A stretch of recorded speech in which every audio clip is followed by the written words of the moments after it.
পাচারের টাকা দ্রুত ফিরিয়ে আনতে পুরো দমে কাজ চলছে বলে জানিয়েছেন অর্থমন্ত্রী। তিনি জানান 4টি বিদেশি আইনি প্রতিষ্ঠানের মাধ্যমে এস আলম ও বেক্সিমকোর সম্পদ অনুসন্ধান করা হচ্ছে। সংসদে প্রশ্ন উত্তর পর্বে মন্ত্রী বলেন, বিএনপি সরকারের শাসনামলে শেয়ার লুটপাট ও আর্থিক খাত নিয়ে কোনো প্রশ্নই ওঠেনি। অলিল রনি রিপোর্ট। ত্রয়োদশ জাতীয় সংসদ অধিবেশনের 18তম দিন শুরুতেই এক সম্পূরক প্রশ্নে সংসদ গরম করে তুলেন কুমিল্লা 4 আসনের সাংসদ হাসনাত আব্দুল্লাহ। বাংলাদেশ লিমিটেড টোটাল এনসিপির এ নেতা বলেন, এস আলম ঋণ পরিশোধ না করলেও নতুন করে তাদেরকে আবার ঋণ দেয়া হয়। ঋণ পুনরুদ্ধারের নামে সরকার কি তাদের সাথে সমঝোতা করেছে?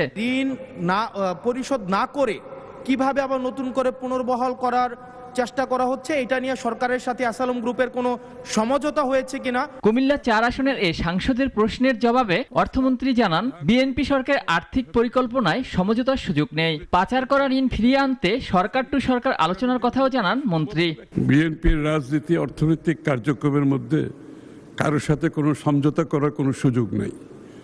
এবং বিগত দিনে আমি আপনাদের একটু পরিষ্কারভাবে বলতে চাই, বিএনপি যতবারই সরকারে এসেছে ফাইন্যান্সিয়াল ডিসিপ্লিন নিয়ে কোনো প্রশ্ন আসে নাই। সংসদের প্রশ্ন উত্তর পর্বে মন্ত্রী আরো বলেন, দেশের ভঙ্গুর আর্থিক খাত উন্নয়নে সরকারের সুনির্দিষ্ট পরিকল্পনা রয়েছে। সেই সাথে রেমিটেন্সের পরিমাণ বাড়াতে সরকার কাজ করে যাচ্ছে। দেশের ভঙ্গুর আর্থিক খাত পুনরুদ্ধার, স্থিতিশীলকরণ এবং ধাপে ধাপে শক্তিশালী করার জন্য সরকারের সুনির্দিষ্ট পরিকল্পনা রয়েছে।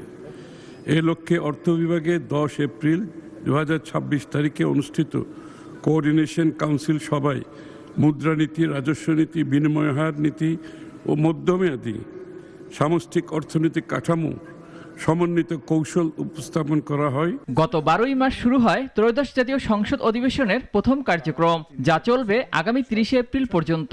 নিরলসভাবে কাজ করে যাচ্ছে। অলিউল রনি, নাগরিক, ঢাকা।